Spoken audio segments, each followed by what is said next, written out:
Denmark is a nation that just surpassed 6 million inhabitants in the country. Of those 6 million, 1 million are direct descendants of migrants. So it's not a closed society. But what we have said is we want to have control over who we invite in, how many we can absorb, and that these people come with qualification that makes this a successful match. If you don't do this right and people assimilate into the society over time, and too many people are coming too fast, then you're tearing up the fabric of the national state. And in my opinion, the national state have been the most successful entity for innovation and true democracy, and really actually ensuring the qualities of the human rights of individuals in a society. Welcome to Deep Dives, the podcast from MCC Brussels, where we go beyond the headlines to explore the ideas shaping Europe's future. I am John O'Brien, Head of Communications at MCC Brussels, and in today's episode, we're looking at one of the defining political issues of our time, immigration. Across Europe, the movement of people and the entry of non-Europeans into Europe has sparked intense debates about identity, borders, and belonging. Few countries have handled this issue as decisively as Denmark. Known for its firm but fair approach, Denmark has developed a model that combines strong borders controls with clear expectations for integration. And it has been remarkably popular at home in Denmark. To help us understand how it works in practice and what other European countries like, for example, Ireland, might learn from it, I'm joined by Anders Vistisen, member of the European Parliament from Denmark and a leading voice on immigration and sovereignty in the European Union. Anders, thank you very much for joining us on Deep Dives. When people talk about the Danish model of immigration, what do they mean? They would refer to the fact that Denmark, for Western Europe, I think have the reputation, and rightfully so, that we have the strictest migration policies that is applied in, let's say, countries on this side of the old Iron Curtain, which means that compared to other like-minded countries, let's say other countries in Scandinavia, Germany, Netherlands, UK, we have relatively few illegal migrants and asylum seekers coming in crossing our borders. What were the key policy changes that shaped Denmark's current approach? It came a little bit in waves. There was a very important first wave after what we call the earthquake election, and we don't have that as a natural occurring phenomenon, but a political earthquake in this sense in 2001, where the centre-right took power for the first time in more than a decade on a platform where the three parties at the times agreed that migration laws had become a problem. And there we have the first really tightening of the screws, so to speak. And that was especially on removing what we call the de facto refugee concept, meaning that if you came from an area where you were presumed not to be in a concrete danger, but let's say the former Yugoslavian republics, Middle East, then you would just get refugee status without any scrutinizing. And subsequent on that, and in addition to that, we had two very important parts of legislation in family reunification law. One was what we call the attachment demand. So there is an overall assessment. Let's say you are a second-generation Turkish migrant coming to Denmark. You want to marry a Turkish woman or man from the village where your family came from. There would be an assessment by Danish authorities saying that if you have 50% or less connection to Denmark, you would have to family reunificate in the country of origin. Mm-hmm. So if a person of Turkish descent wants to marry another person of Turkish descent, we'll say, yes, you can do that, of course, but then you can live in Turkey. There's no obligation that you can come to Denmark, because we had quite a significant amount of migrants coming through family reunification. And the other thing, and I think that's actually very important also on a moral level, was that we made something called a 24-year rule, meaning that you couldn't only get family reunificated with a husband or wife when you have crossed your 24th birthday, because we saw a very worrisome tendency that young, especially girls, was married age 16, 17, 18 before they had the chance to finish high school or vocation training or whatever they wanted to do as young people, and then getting married in not always a forced marriage, but often an arranged marriage with someone from let's say the country of origin or the country of parents' origin.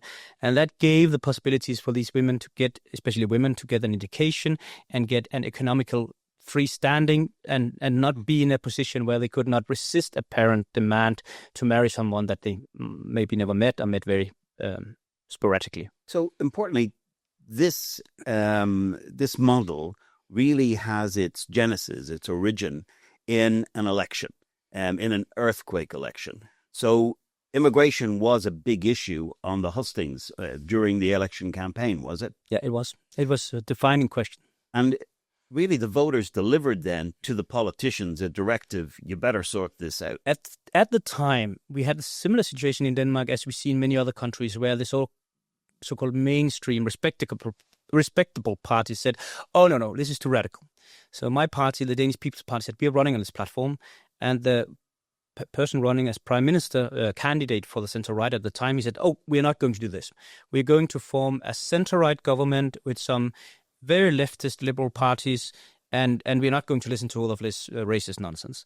But then it was the electorate who made this happen, because one of these small center parties didn't pass the 2% threshold, and the other one was redundant to have the majority.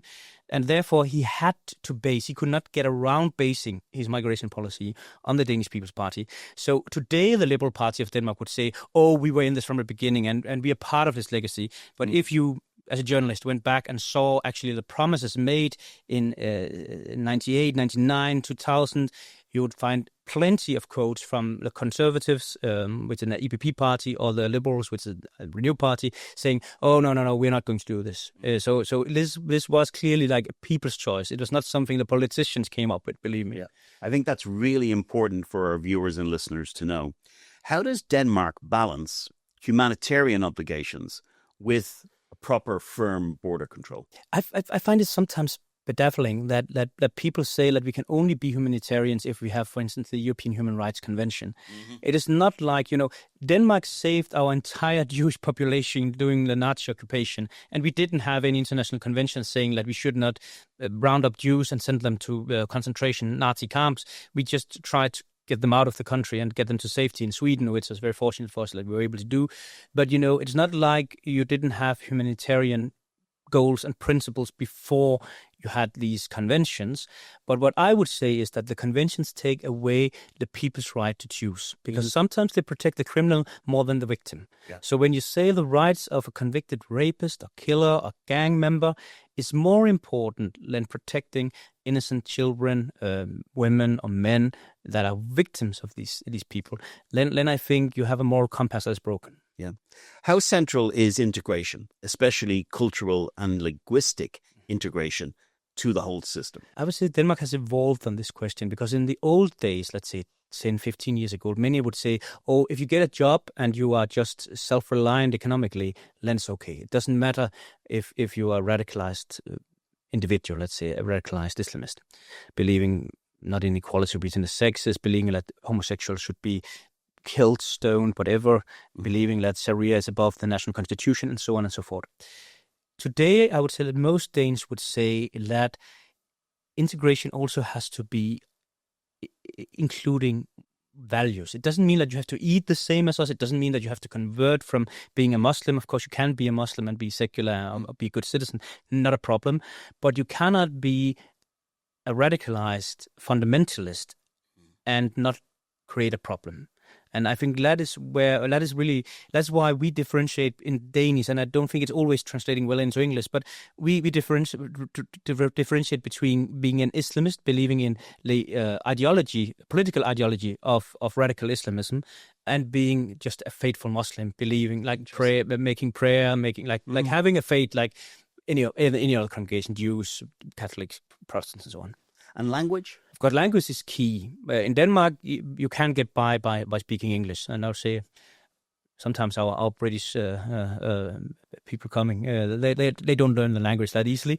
But it is very hard if you, for instance, only speak Turkish or only speak Arabic, because then you isolate from society. Yeah. So when we say we don't want ghettos, it is actually we want to break them down. We want people to interact with everyday society. It is my fundamental goal that if you choose to live in Denmark, these people have chosen to come voluntarily, then you should interact with the society every day. Of course, you are allowed to speak with your children your mother tongue or learn the mother tongue, no problem. But you cannot live an entire life in a ghetto area where you never talk to Danish people, your children don't go to Danish kindergarten or Danish school, because then you're just living in a bubble within the society and you are not really adjusting into what is the mainstream of that country. What role does employment and civic participation play in ensuring that newcomers integrate successfully? Because it's much more easy to get friends, to be self-reliant, to have an economy if you get a job and you are able to take care of yourself and your family. I think most people have that urgency or that need to do that. The problem is oftentimes that if people come from, we are a very high-skilled workforce. We don't really have that many unskilled jobs left in Denmark. And the problem is if you come with the wrong skill set, it is actually not, even though we have a quite good economy and we have very low numbers of unemployment, it is very difficult if you come, let's say, as an unskilled, untrained worker. Maybe you in a restaurant you can do the dishes, or maybe you can be an untrained waiter or something like that. But then you also need to learn the language. So basically, there is a problem that if you don't have the right match between qualifications and the need of the workforce, we see that people get stuck in unemployment benefits. Denmark seems unique in having a broad political and public support for its immigration policies. Why do you think that is? I think it's tactical to a certain element. You know, Denmark traditionally for 100 years was very social democratically dominated. We sometimes, when they had run down the economy for 10 years, they had like a right-wing government for 4 years, and then they went back to socialism. But this issue made sure that for the first 15 years of this millennia, 12 of them was under center-right rule. And at a certain point, the socialist and the social democratic parties in Denmark got tired of losing on the issue of migration. And then they shifted their positions.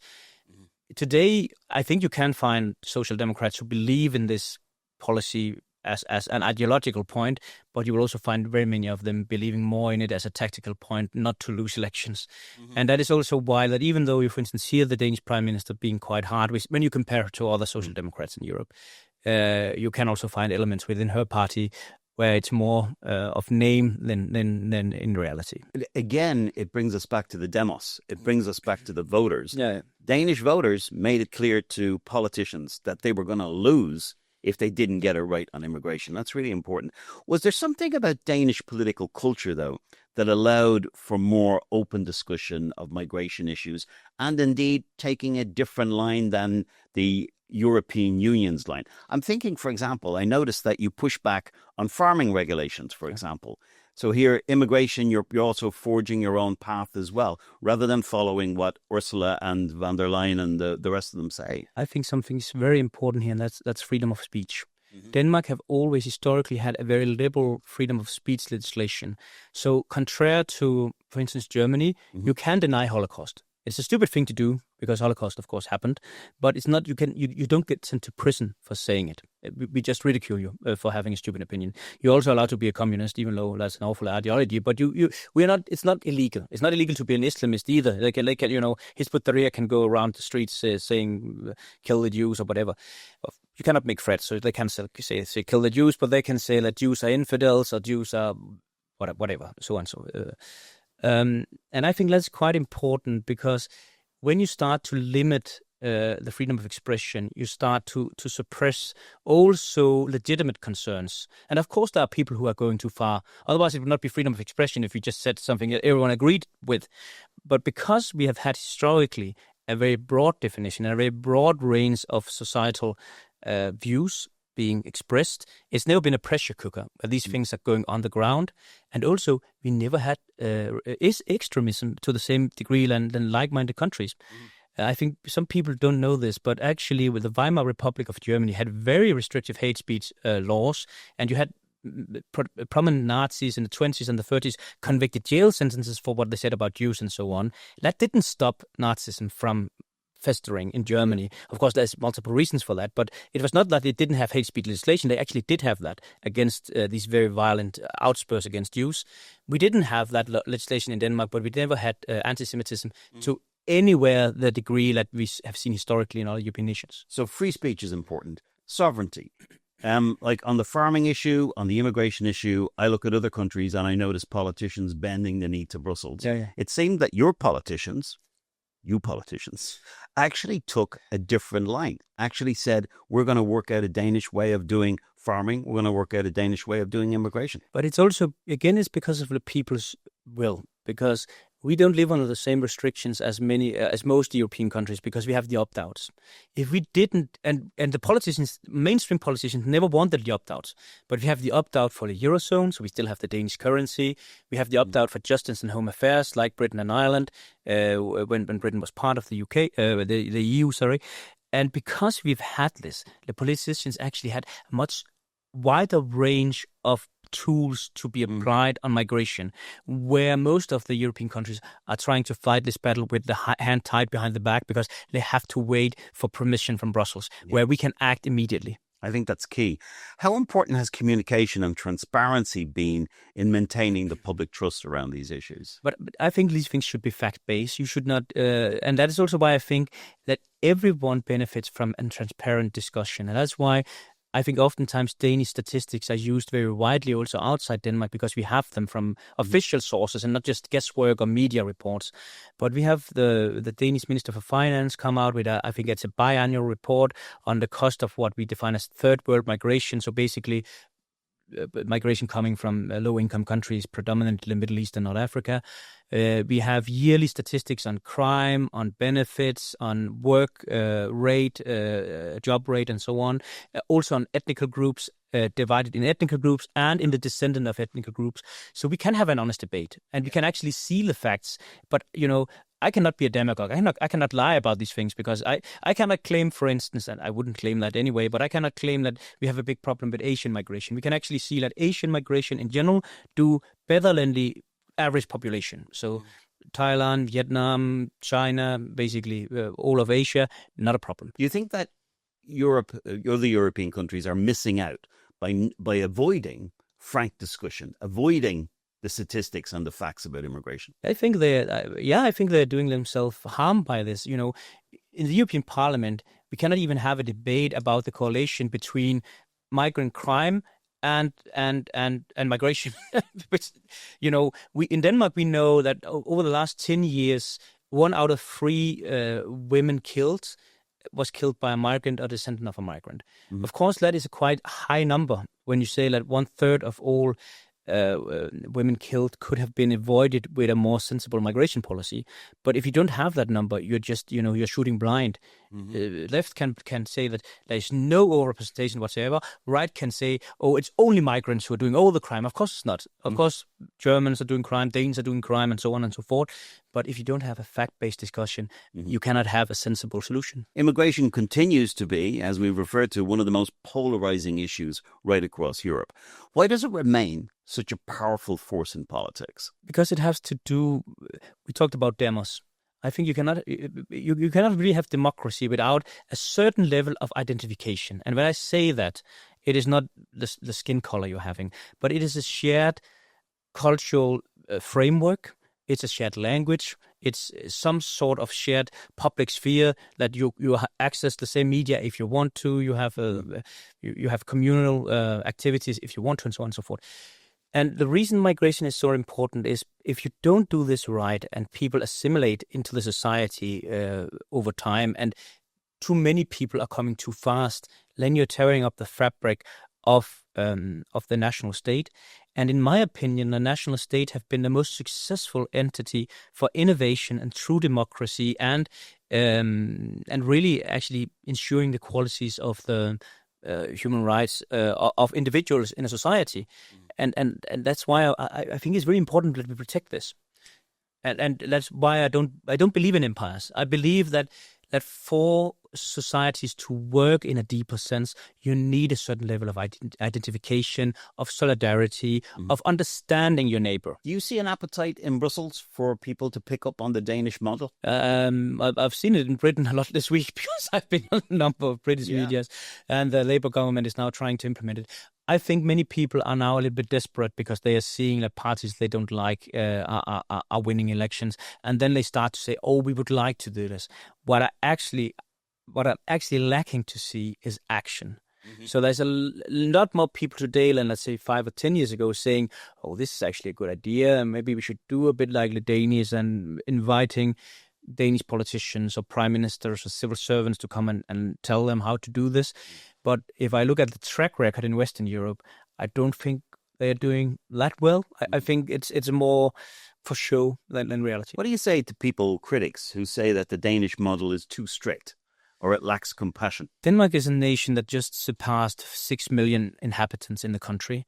Of those 6 millions, 1 million are migrants or direct descendant of migrants.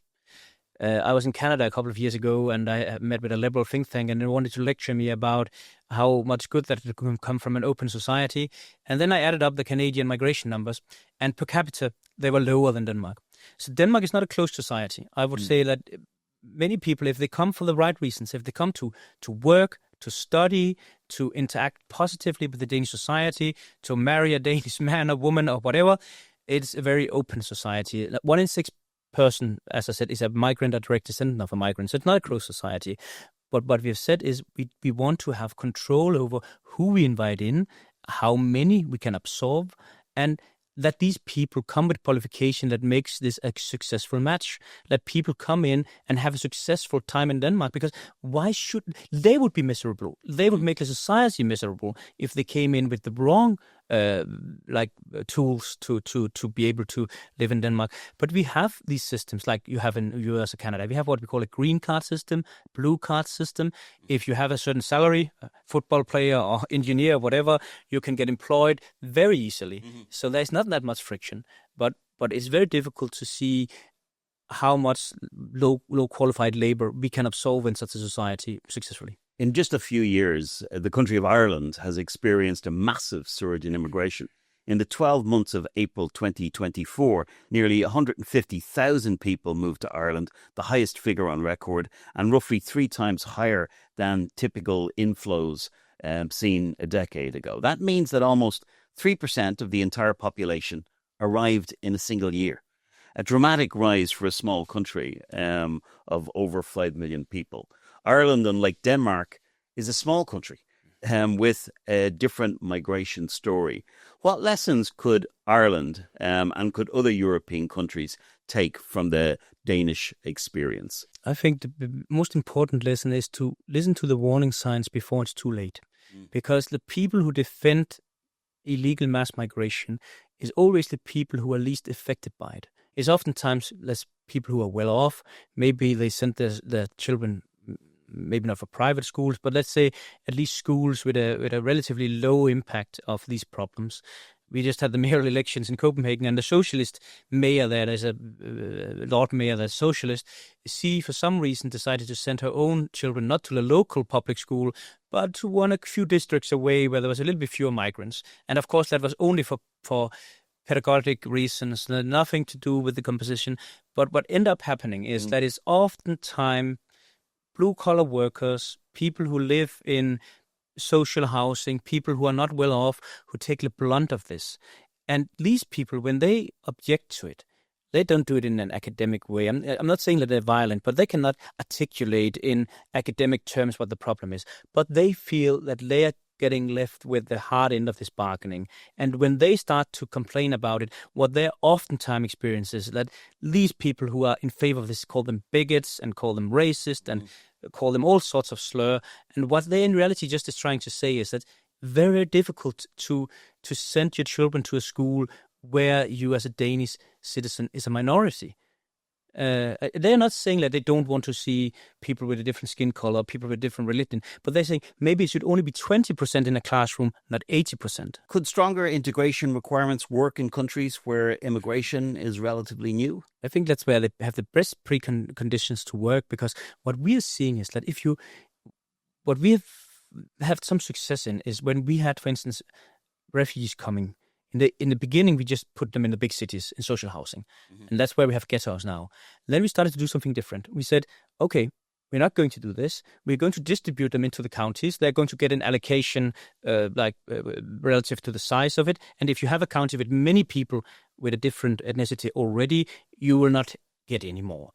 But what we're seeing is if one family moves into a village, they will be assimilated very quickly because they will go to the local sports center to meet with the kids from the surrounding area. They are seeing that there's a church, not the mosque on the high street, and so on. And they don't have to convert, of course, to Christianity, but they are experiencing every day what is Danish culture. And those people, they assimilate, they get a job, they learn the language because they need to function in society. If we drop them in a ghetto where all the neighbors speak Turkish or speak Arabic or speak whatever language, and they don't have to interact with society, and they can go to a shop where the shopkeeper is also from the same community, then we are seeing that you can live. We have people who have lived in Denmark for 20, 30, 40 years, and when they go to a Danish doctor, they have to bring the children to translate because in 40 years they never learned the language. And therefore I think distribution is quite important here.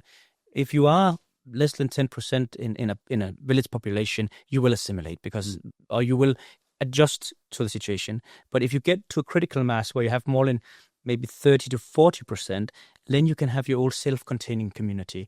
And that's when it becomes very difficult to break up. Anders, finally, what gives you hope about Europe's ability to manage immigration wisely in the years ahead? Or do you have hope? I have hope that the peoples of Europe are rising against this thing. This is not going to be a top-down thing because the way, let's say, liberal elites, liberal politicians, liberal media are seeing migration, they see it as an ultimate good, no matter what kind of migration it is.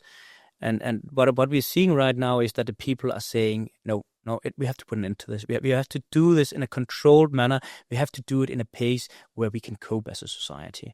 So I have a great belief in the European peoples and their need and wish and desire to protect what they love, their country, for the next generations.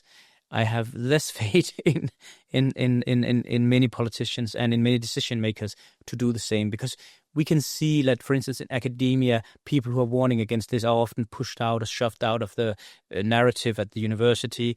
I think we can see in many medias that it's not welcome if you have let's say an editor of opinion pieces or someone writing regular columns that they express these views. So it is a bit of shame, but it is a bottom-up thing, I think. Anders, thank you very much for coming in and sharing the fascinating story of the Danish model. We really appreciate it and appreciate what you do. Thank you very much. Well, thank you so much for having me.